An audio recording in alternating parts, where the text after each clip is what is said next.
Hello বন্ধুরা, আজকে ছিল গাওয়ারে। তো সকালে উঠে স্নান করে আমি আগে পুজো দিয়ে নিয়েছি।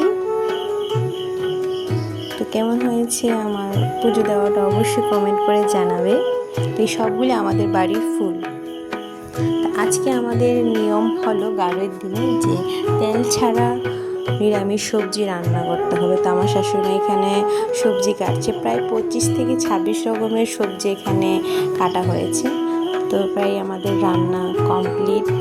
ভাজি, ডাল, নিরামিষ সবজি, এটা কিন্তু পুরোপুরি তেল ছাড়া, আর খেতে অসাধারণ হয়েছে। আর এই টকটা রান্না হয়েছে, টকটা সব সবজি দিয়ে রান্না করা হয়েছে, অসাধারণ হয়েছে খেতে। তো আমি তো এটা ফার্স্ট টাইম খেয়েছি, তো এখন খাওয়া দাওয়া করবো। তো যারা এতটুকু পর্যন্ত ভিডিওটা দেখছো অবশ্যই একটা কমেন্ট করে জানাবে। তো খাওয়া দাওয়া কমপ্লিট করার পর সন্ধ্যাবেলা আমাদের গাড়ুয়ে বাতি দিতে হয়। তো কলার খোলের মধ্যে সলতা দিয়ে এই বাতিটা আমরা দিয়ে থাকি। তো আমার জন্য যেটা ফার্স্ট টাইম ছিল। তো কাদের কাদের গাড়ুর এই বাতিটা আছে অবশ্যই একটা কমেন্ট করে জানাবে।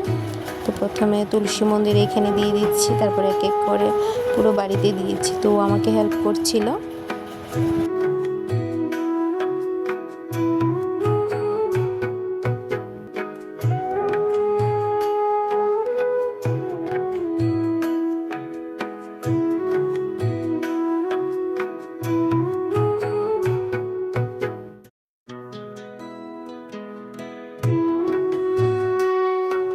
এখন এক এক করে সব জায়গায় আমি দিয়ে দেব।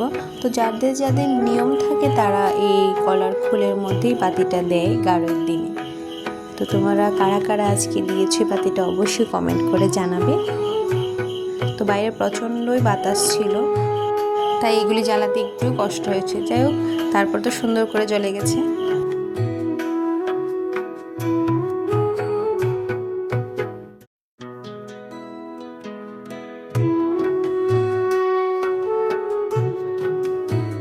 তো বলা হয়ে থাকে যে আজকের দিনে পূর্বপুরুষদের উদ্দেশ্যে এই বাতিগুলি জ্বালানো ভালো।